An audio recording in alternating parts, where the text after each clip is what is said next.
Radha Madhava Kunja Bihari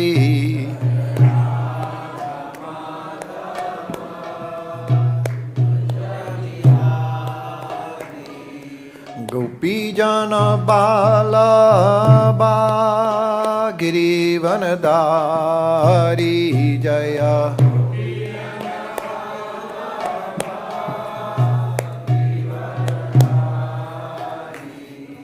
Gopi Jana Bala Girivanadari Jaya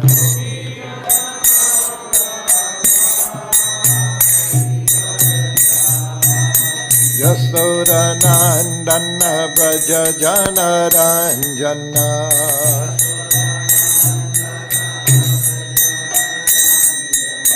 Yasoda Nandana Braja Jana Ranjana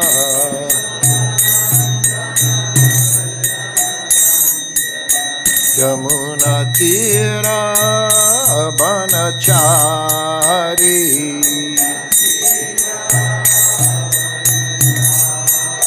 Yamuna Tira Banachari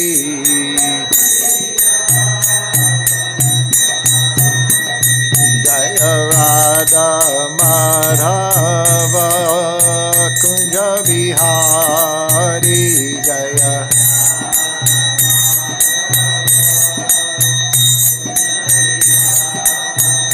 Jaya Radha Madhava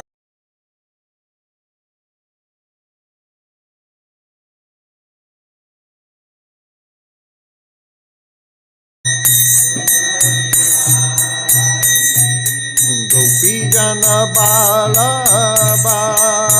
Girivanadari Jaya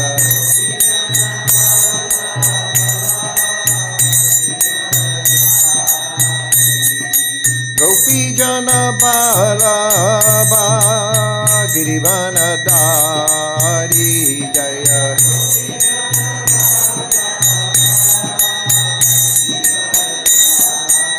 Yasoda Nandana Braja Jana Ranjana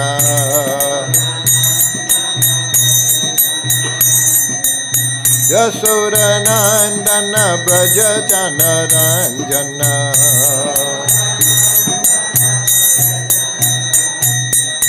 Yasoda Nandana Braja Jana Ranjana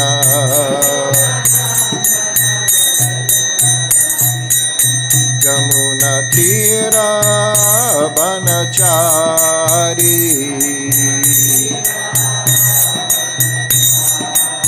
Yamuna Tira Banachari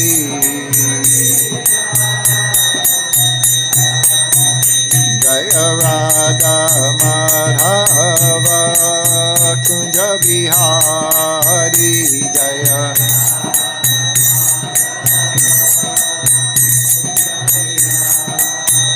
Jaya Radha Madhava Kunja Bihari Jaya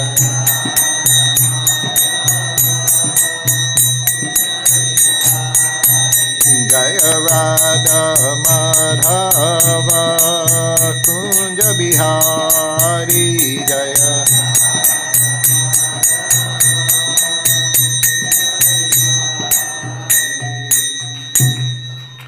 Jai Om Vishnupad Paramahansa Parabhajakacharya Asatara Satusisi Mad His Divine Grace A.C. Bhaktivedanta Swami Srila Prabhupada Ki Jai ISKCON BBT Founder Acharya Srila Prabhupada Ki Jai All glories to the assembled devotees, all glories to the assembled devotees, all glories to the assembled devotees, all glories Sri Sri Guru and Gauranga, glories of Srila Prabhupada.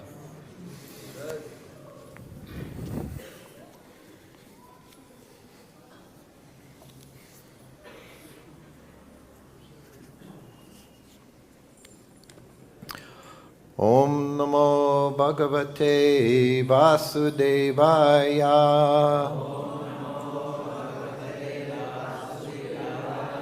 Om Namo Bhagavate Vasudevaya.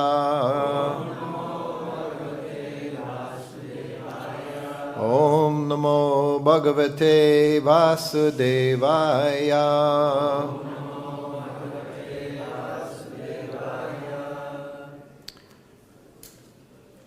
So today we continue with 10th canto, Srimad Bhagavatam, chapter 49. And today we're doing text 25 and 26. Akrura's mission in Hastinapur. So 25 is tasmāl lokam imaṁ rājan svapna-māyā-manoratham vīkṣyāyamyātmanātmānaṁ samaḥ śānto bhava prabho. The translation, therefore, O king, looking upon this world as a dream, a magician's illusion, or a flight of fancy, please control your mind with intelligence and become equipoised and peaceful, my Lord. Text 26. Dhritarashtra uvacha yatha vadati kalyanim vāchyam dhanapate bhavan tatha nayana tripyami martya prapya yatam ritam. Dhritarashtra uvacha yatha vadati kalyanim vāchyam dhanapate bhavan tatha nayana tripyami martya prapyayatam ritam. Dhritarashtra uvacha yatha vadati kalyanim vāchyam dhanapate bhavan tatha nayana tripyami martya prapyayatam ritam.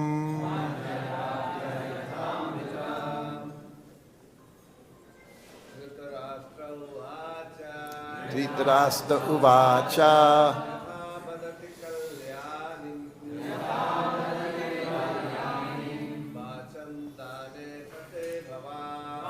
vadati kalyanam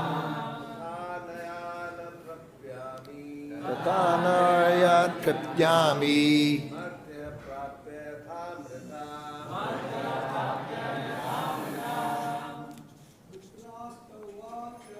Dhritarashtra uvacha yatha vadati kalyanim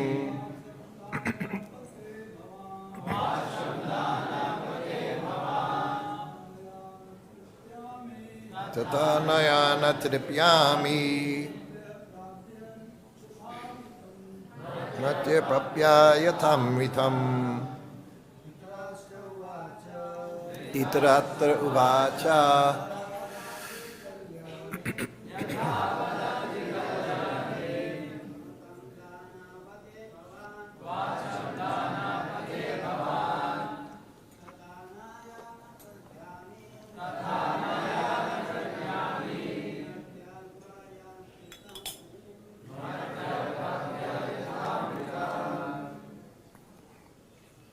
Any ladies? Dhritarashtra uvacha yatha vadati kalyanim vāchyam dhanapate bhavan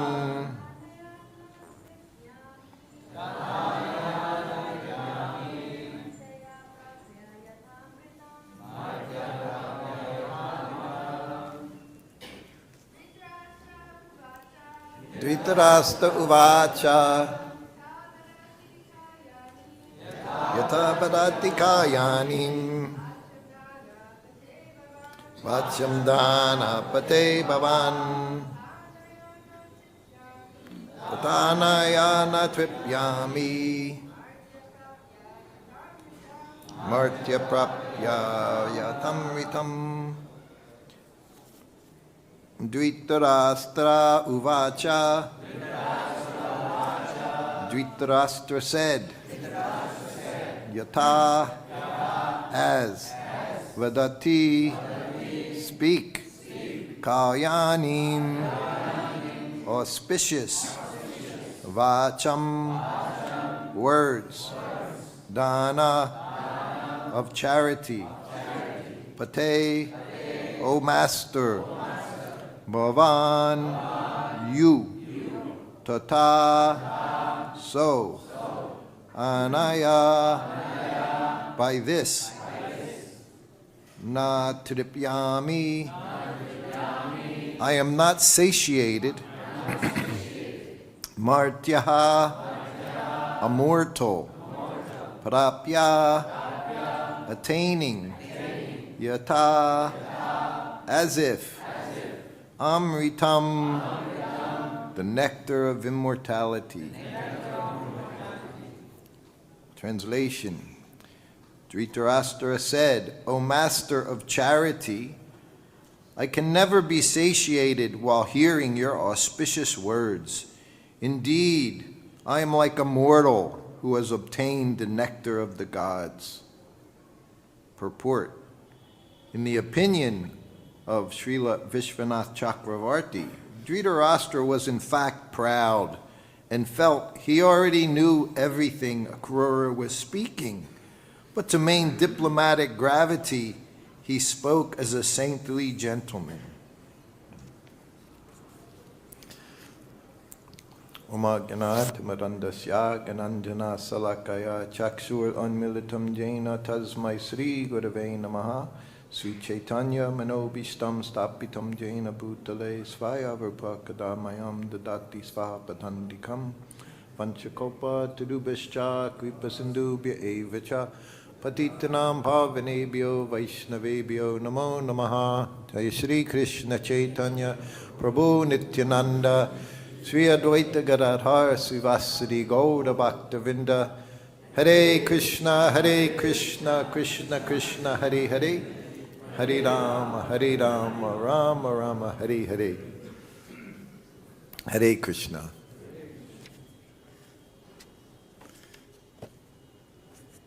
So Dharmatma and I, he gave me 12 hours notice for class today, so please forgive me for my failings.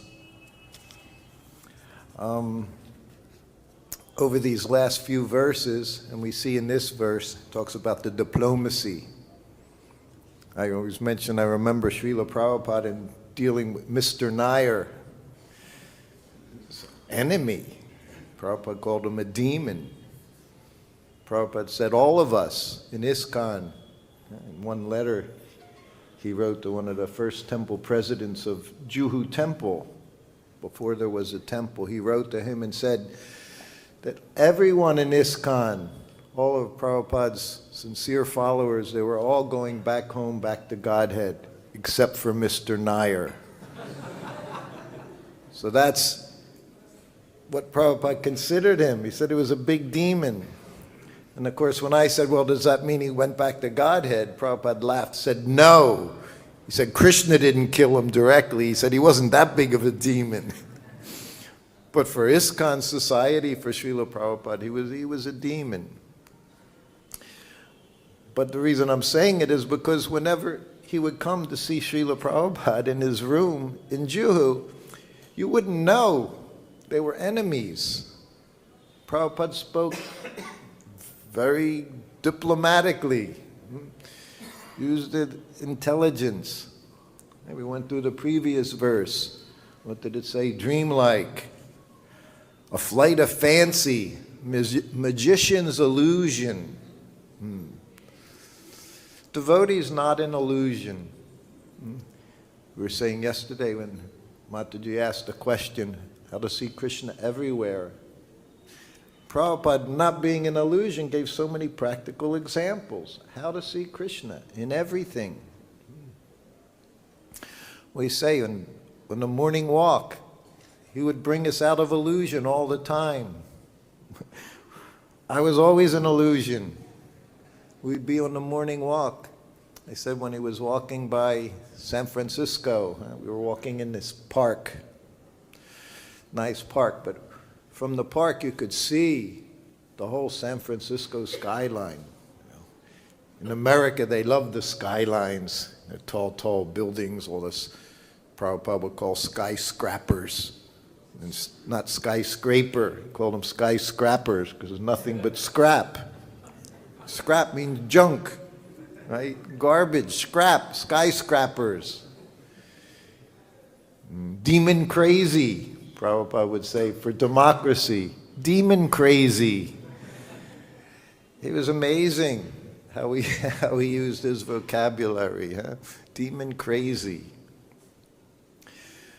So on the morning walk, we say we walk by, it was a children's playground within the park. Pretty park, lots of trees, everything, and it had nice gates. And then above it, it said, Children's Fantasy Land. Again, you know, in the West, so many fantasy lands, Disneyland, this land, that land, Magic Mountain, everything's fantasy, flight of fantasy. Keep us in illusion. We're always in illusion. So Prabhupada saw that. Children's fantasy land. Then with his pointer, his cane was his pointer. He pointed to the skyline, San Francisco, adult fantasy land. All an illusion. We were reading yesterday from the Lamrita. So this was 1965. You can imagine Prabhupada coming to America, land of illusion. Every square inch is made for illusion. The whole height of it is Los Angeles, where we opened the temple. Los Angeles, like here you have Bollywood, there we have Hollywood. Everything is about illusion. Everyone, you see them, you don't even know who they are anymore. You see the faces as they go through this surgery, that surgery, to make illusion. They may be 60 years old, but they look 25. Everything is stretched. Their heads are stretched, everything's stretched. They put fat from one area to another area, all illusion. Prabhupada wrote these words, early class, we're reading them, it struck us so much. Prabhupada says, everything is illusion from the beginning of our birth, and that is illusion. Is so strong, it's very difficult to get out of. The whole thing is illusion. Birth is illusion. The body is illusion. The bodily relationship and the country are illusion. The father is illusion. The mother is illusion. The wife is illusion. The children are illusion. Everything is illusion. And we're contacting that illusion, thinking we're very learned, very advanced. We're imagining so many things. That's what it says, the dream, flight of fancy. But as soon as death comes, the actual fact, then we forget everything. We forget our country. We forget our relatives. We forget our wife, children, father, mother. Everything is gone. And the duty of the spiritual master, Prabhupada's duty was to take us out of illusion, this idea, fantasy land. We're so fortunate here in Vrindavan to have reality. But even within here, we can also be an illusion. Just because we're in this most sacred place, Illusion is also here. Prabhupada would walk around here. See, devotees want to see Krishna everywhere. What did Prabhupada do? He was walking down that aisle. He came to the life membership office there. What happened? A fan was on. No one was in the room. But the fan was on. Prabhupada saw Krishna's energy. Why is the fan on? He got upset. One of the Matajis cleaning his room. And we do this, this goes on. They clean, the cleaners clean the room, then they mop the floor. What do? They turn on the fans. Quick, dry up the floor. Prabhupada didn't waste anything. He would tell us, prasadam. Sometimes he would see big plates of prasadam with the devotees in his entourage. Once he saw Brahmananda, big plate of prasadam. Prabhupada was walking to the bathroom. Are you going to eat all of that? Yes, Prabhupada. Okay. He said, take as much as you want, but eat everything you take. Always given instructions. Our illusion is so strong.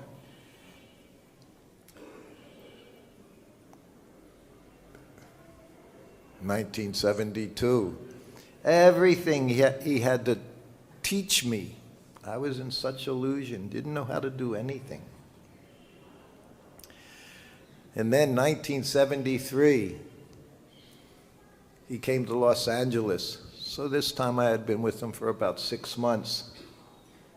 And a couple wanted to see Prabhupada, brother and sister. So the sister, she was now like 23 years old, had a 1-year-old daughter. Her husband had died in a violent accident. So she was 23, just a child, with a baby girl. So her brother and her, they discussed and they thought, go see Srila Prabhupada. What are we going to do? And there were talks to remarry. Maybe she should remarry, she's so young. So already the brother had gone in, and he had been around since 1967. So it was been around for 5 years already, 6 years. That was a long time. And then she came in, and as soon as she came in, Prabhupada looked, he said, so you want to remarry? You could just tell by the tone. And she said, well, Prabhupada, would you prohibit it? Prabhupada looked, prohibit? He said, I would never prohibit. This was one of Srila Prabhupada's, one of his qualities, compassionate quality. Never say don't do. You want to do something, go ahead and do it. He said, but you're asking me my opinion? You ask the spiritual masters his opinion, you have to be ready to accept it. I say I get to deal with that sometimes. Devotees coming up to me because they think Srutakirti, some people, they're an illusion. They think Srutakirti is very soft, very mellow. I can ask him something, he'll say, yes, that's okay. And they say, why are you asking me? Ask your spiritual master. But see, they think, find a person who will allow you to stay in your illusion the way you want. Not someone who's going to cut that illusion. So they'll find a particular person. Even they have guru. Well, my guru, he's heavy. He'll tell me I can't do that. I'll ask the temple president. I'll ask this person. They seem more pliable to what I need. But it's illusion. So Prabhupada said, no, I wouldn't prohibit. He said, but you're asking me? He said, the difficulty is, he said, in your country, he said, the men are not trained in responsibility. The women are not trained in chastity. He said, what is the guarantee? He said, you marry someone else, same thing will happen again. He said, how can you be sure? So they could see it wasn't going in a very good direction. And then big brother spoke up to protect his sister. Well, he's not going to protect her, so he's thinking she needs to get married. She needs someone else. And he says, well, Prabhupada, thinking she should remarry to be protected. Prabhupada looked at her. He said, you're not protected? He looked at her brother. You're not protected? He looked at me. You're not protected? Of course, illusion. This is what he said, all illusion. You think we're being protected by mother, father, brother, country, job security. It's all illusion. Only protection's coming from Krishna. That's what Prabhupada said. That's what he was saying. You're not protected? This is devotee. He understands he's always protected. Even if he doesn't have a roof over his head, he understands Krishna's protecting me. That's what we learned with Srila Prabhupada.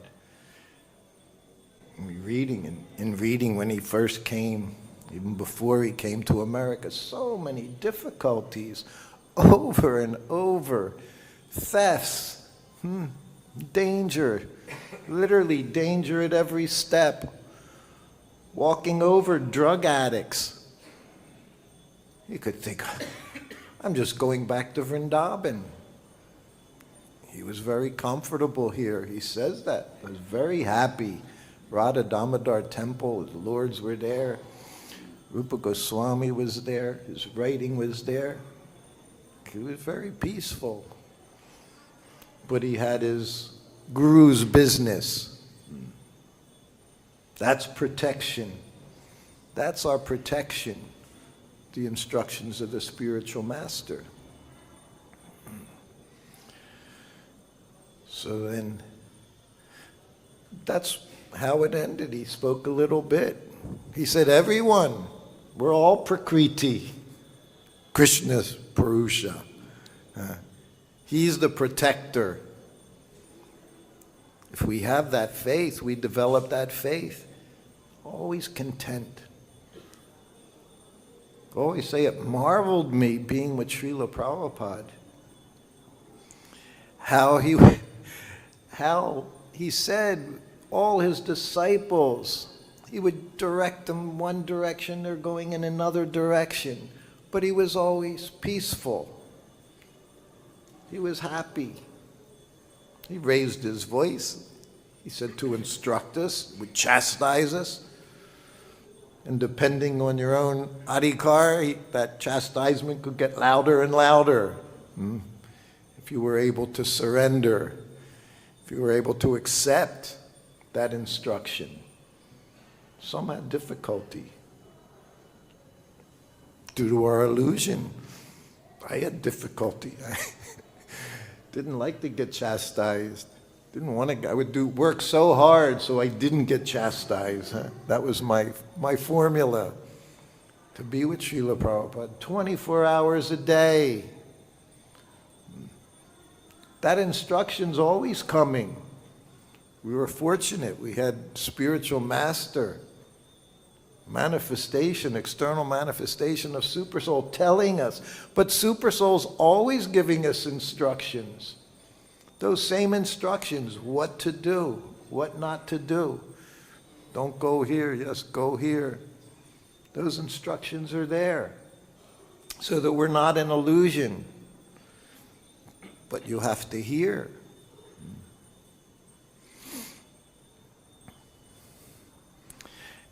When I was first with Prabhupada, of course I didn't know We all have a personality. We do things, sometimes say things and go back this way, that way, other way.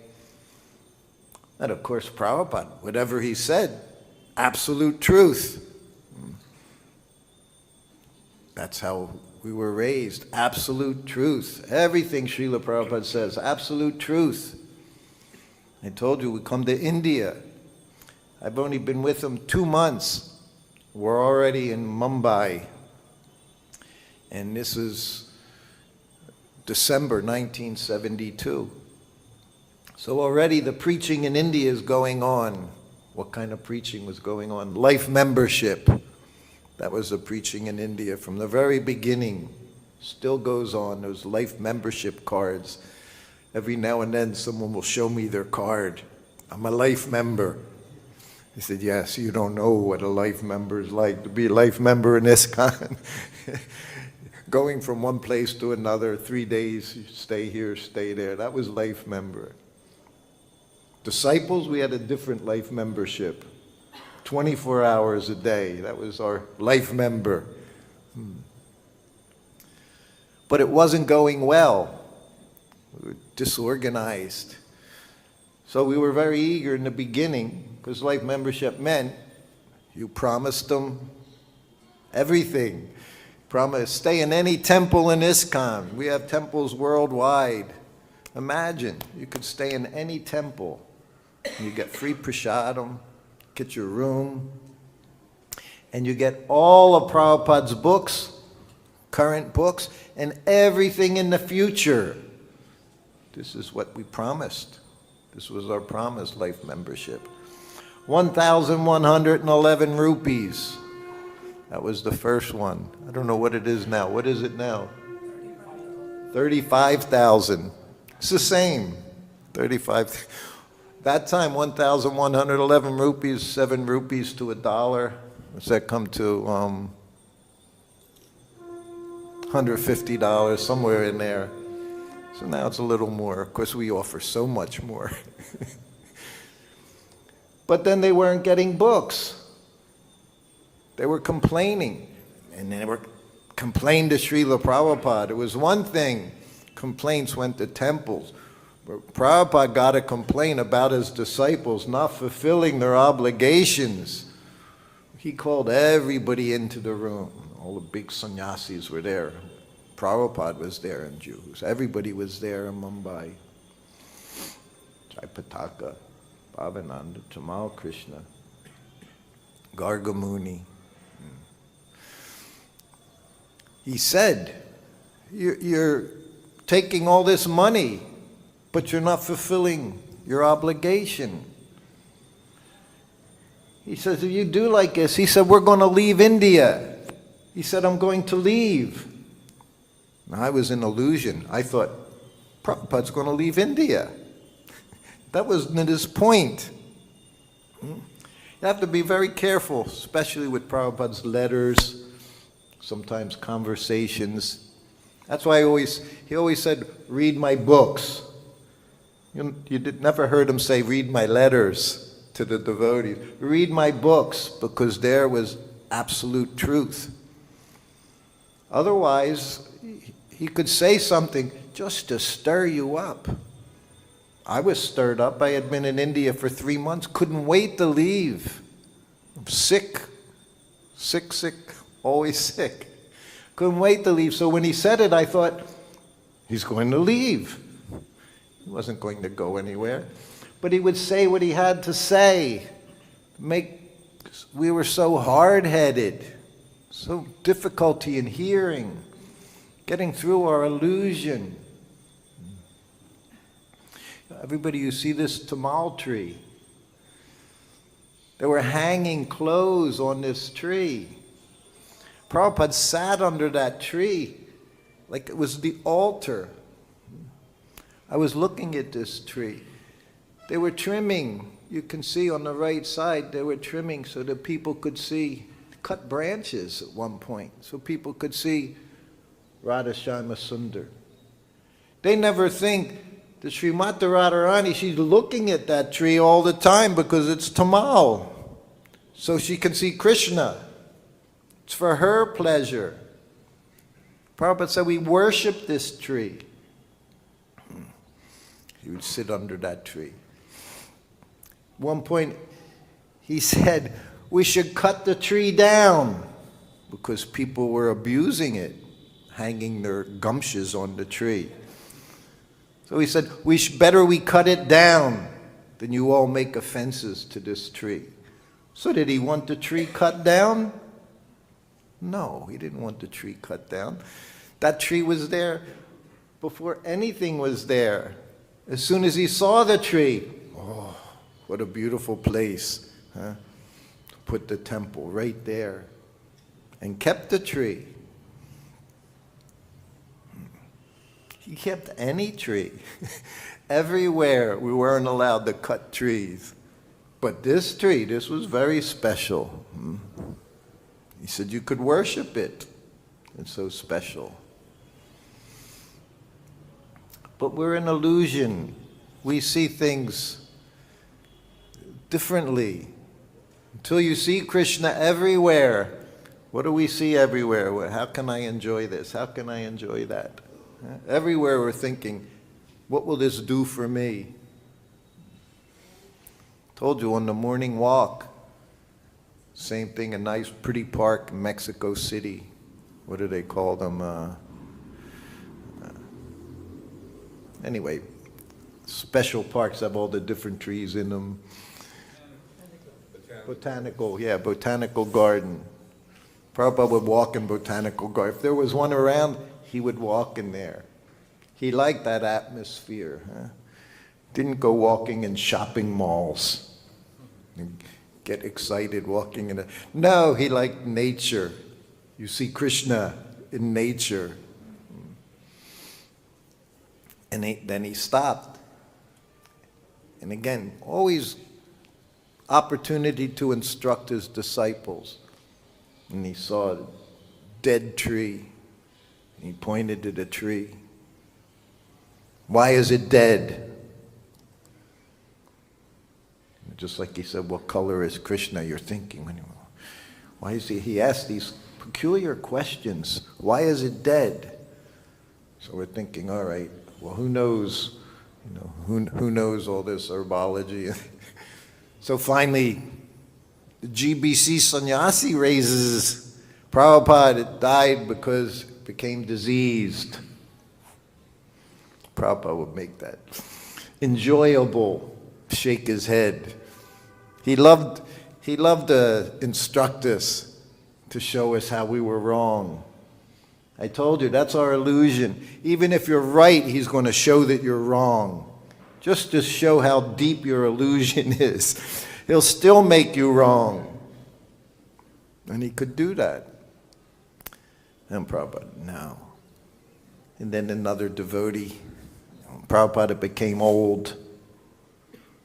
And Prabhupada again shook his head. Now I'm next to him with the microphone, and I'm in illusion, I don't know. But I'm thinking, what is he thinking? What does he want to hear? What does my spiritual master, what is he trying to teach us? Always teaching. I said, Prabhupada, the spirit souls left. And they had a big smile. Yes, that was it. Right at the beginning, spirit soul. Everything else is illusion. Everything we see going on around us, all our protectors. We learned, we said that word a lot in the early days. Fallible soldiers, right? Fallible soldiers. Prabhupada said, Krishna, only trust in Krishna. That was our business. Everything else, illusion. And how do we get rid of the illusion? He gave us very simple instructions, but very important. This morning program, so important. Because then a little clearer too. Mangalarti time, we know the atmosphere is very nice. You can think clearly, you can chant clearly. To break the illusion that we're this body. Very difficult. And Prabhupada would make fun. Told you this body, whenever I was sick, first time was jaundice. I was told, don't cook for Prabhupada. You have jaundice. Very contagious. Yes, okay. But I didn't take orders. I took orders from Prabhupada. If he told me I did what he not to do, I don't do. That's all I knew. So I went into Prabhupada that morning in Mumbai after being in India for 2 months. That was my first illness, jaundice. And Prabhupada,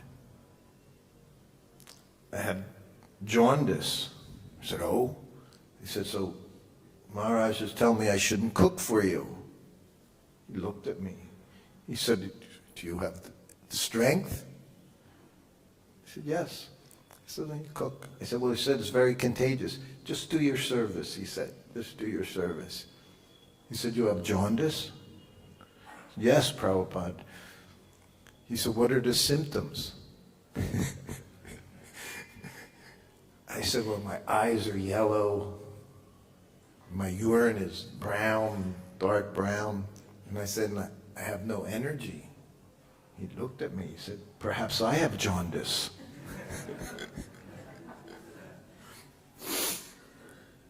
Nothing was serious. This body is a place of disease, full of disease all the time. You know, then it was just a couple months later, I had malaria. I was staying at the Life Members' house. Anyway, I got better. I think it was homeopathic medicine they gave me. It went away after a couple days. I had never been. Even the jaundice wasn't so bad. Malaria, that was intense. That was very difficult. Thought I would die. So after I got better, I was passing Prabhupada at one point. He was passing me, and I said, Prabhupada, I said, I'd never been so sick. He looked at me. He said, really? He said, disease is our natural condition. He said, to be healthy, he said, that's very rare. You couldn't say anything that he wouldn't bring it to a different level. And disease. But I learned that disease. This is the disease, the illusion. This is our disease. We're all an illusion that we're this body. I still can't understand Prabhupada saying the more service that you do, the more enthusiastic you become. You never become tired. He told her that day, he said, Mary, you don't know what's going to happen. Could be just like the last one. He said, do you read my books? He said, read my books. He said, do as I'm doing. He said, I read, I chant. He said, I take prasadam.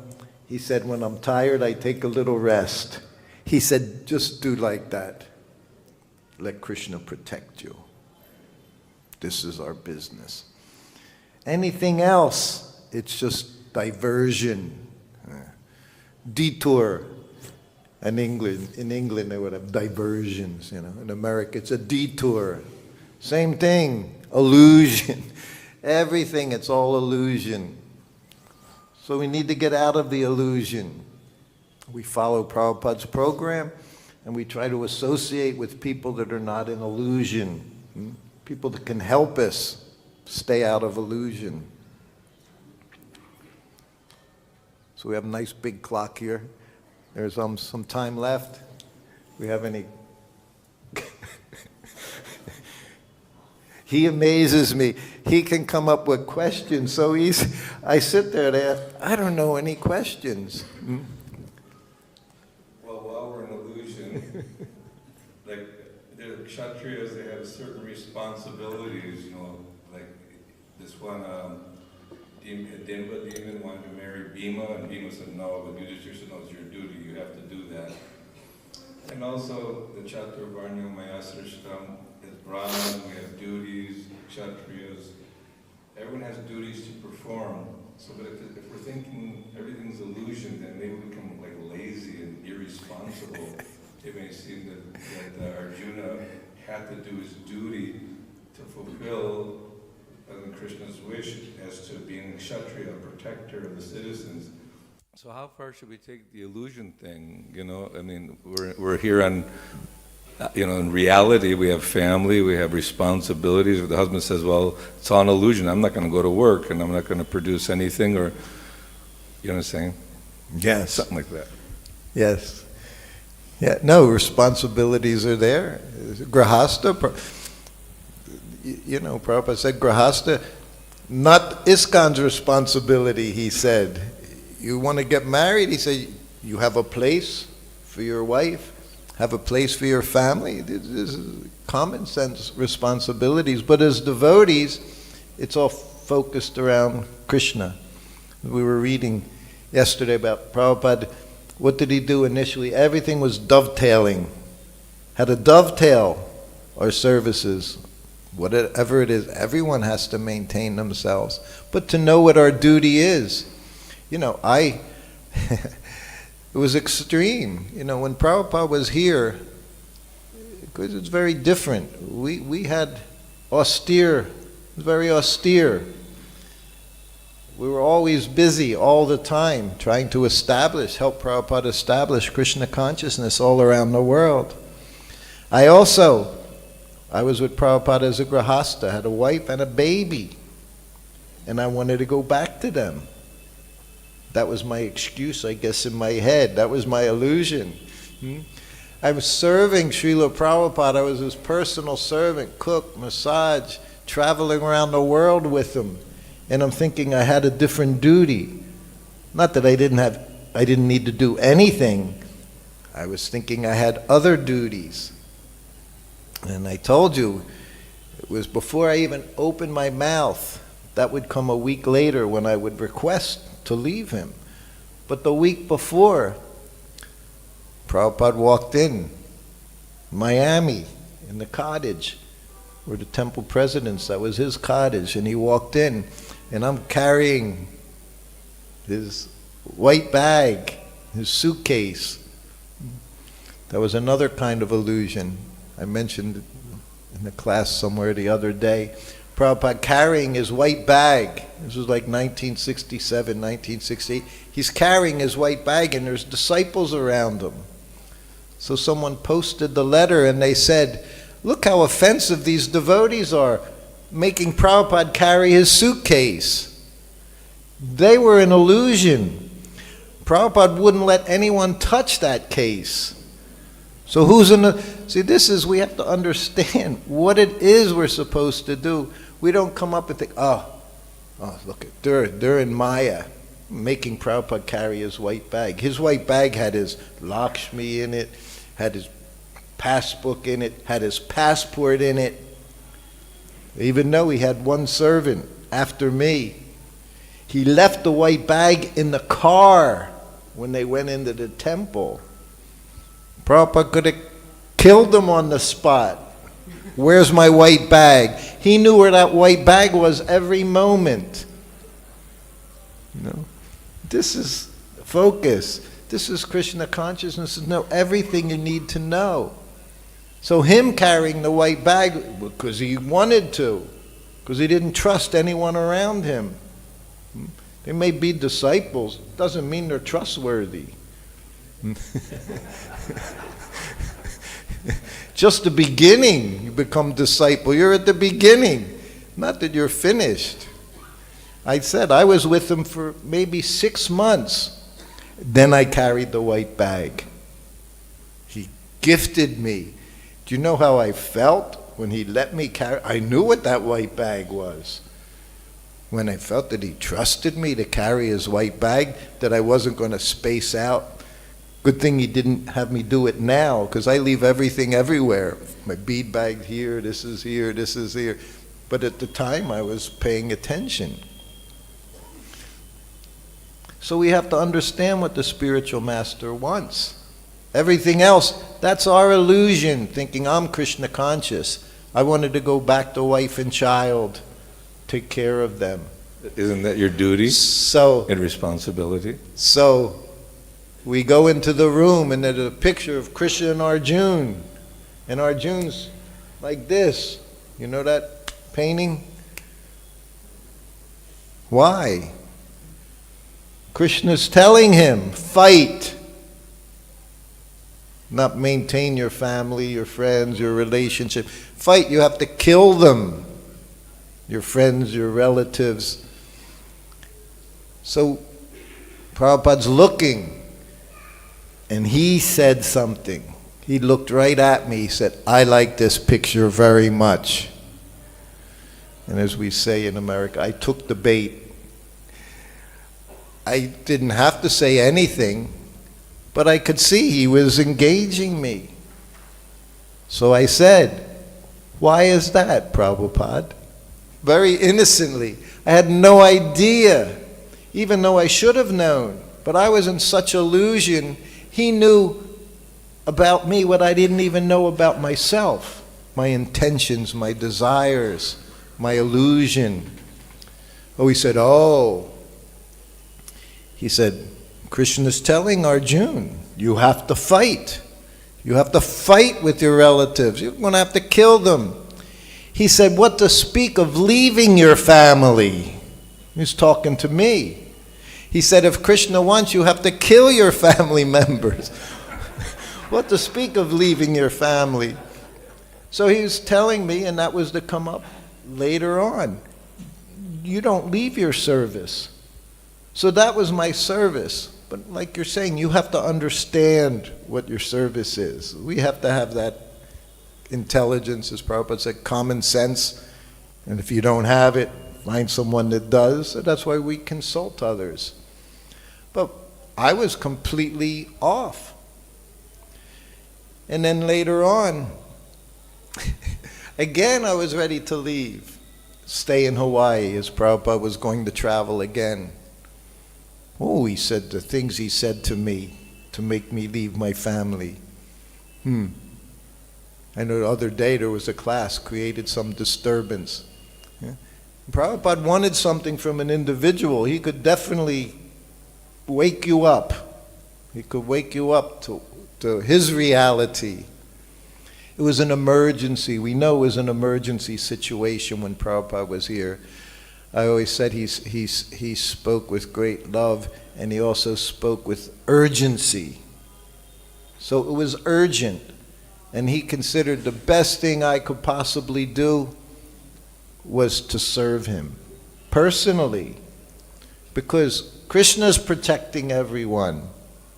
That's how he saw things. It's our business, especially managers, to understand how to protect everyone, how to take care of everyone. And then, of course, the other side of it, they serve. Those in the community do service. But of course, Grahastha has responsibilities. You have children. Brahmachari has his responsibilities. Panchagoda has his responsibilities. If we took sections of this class and just posted them, people would get very upset if they didn't hear the whole lecture. And so sometimes people said, Prabhupada said this, but totally take it out of context with the whole beginning, middle, and end. So it's not like sometimes things don't tally with our understanding and sentiments. And so we might, I think it's important to understand fully the subject matter before we totally start criticizing. Well, we say people cherry pick to make a point. Prabhupada said like this, Prabhupada said like this. I like cherries. Yeah, it would be nice. But that's why Prabhupada said, read my books. And again, we can go to letters, and sometimes it's very apparent, and even in a letter Prabhupada writes that he said, for everyone, but it's very unusual. Like I said, it was 1973. I was devotee for 2 years, a brahmachari. I was a brahmachari. in the temple for 2 years. I was Prabhupada's servant. And he got a letter from a temple president. And in this very short letter, the temple president tells Prabhupada he wants to divorce his wife and get remarried.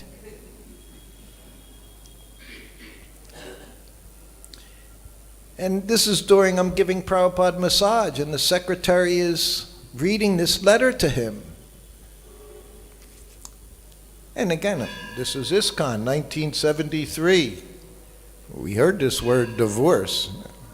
Not possible. And the secretary reads the letter, and Prabhupada just said, okay. He said it was okay. I'm massaging him. I almost stopped in my tracks, massaging. I couldn't believe Prabhupada said, I heard him say no divorce thousands of times. And he just said, okay, that just like that. No discussion. Said, okay. It stayed with me all day long. All day long. That was noontime. And I'm thinking, and of course I understand a little bit being with Prabhupada, but I thought, wow, that was so simple. So then I'm massaging him at nighttime in his room, just Prabhupada and his servant giving massage. No one goes in Prabhupada's bedroom at nighttime. Just person giving massage, dry, massaging his legs, his feet, sometimes his back. And I'm trying to get up the courage to say something, to question him. And I did. Hardly asked any questions of Srila Prabhupada, but I did. I said, Prabhupada, I said, during massage today, I said that person asked if he could get divorced and get remarried. Before I could get anything else out, Prabhupada said, yes, I told him it was okay. I said, yes, Prabhupada. I said, you know, our understanding, I always said divorce, no such thing as divorce. And then Prabhupada said, well, in your country, in America, these things are common, these things are going on. And I was prepared for that answer. I thought that's what he might say. When I asked the question, I already had a whole chart, all the variables he might say, and then what I would say. If he said this, I'd say this, because I didn't want to get in trouble. So I was very careful. So he said that. Yes, in their country, no big deal. I said, yes, well, also in our country, no meat. I said, we're eating meat, we're taking intoxication, but all these things we can't do. Then, just like that, the atmosphere changed. And he said, if I tell him no, he said he's going to do it anyway. So if I say it's okay, he said the offense isn't as much. So this is the tightrope that we walk in Krishna consciousness, making offenses. The spiritual master will even takes your offenses, but he tries to minimize your offenses by how he deals with you.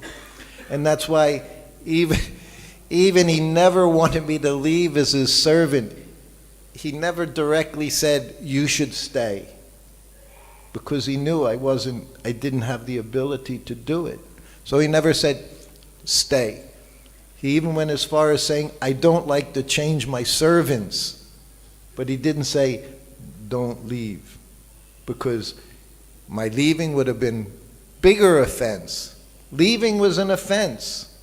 You know, most of us are all very intelligent. We know when we're doing something. We know. Super Soul's right there, giving guidance all the time. Keep us out of illusion. But still, the mind and the senses. I think that comes up in the next verse about the mind, too. Yeah? Using the intelligence. So yeah, there's not giving anyone permission to kill your family or relatives. That was Arjuna, not us. We have to take care, whatever our position is. And he was very much, I remember, especially with grahastas, that the husband did his duty, took care of family, gave him proper place. But most important thing was to give Krishna, to raise the family in Krishna consciousness. So whatever our position is, whether brahmachari, sannyasi, Brahmin, Kshatriya, our business is Krishna. Krishna business. That's our only business. All right. Hare Krishna. Thank you very much. Srila Prabhupada ki jai. Full of questions. 5 after 9.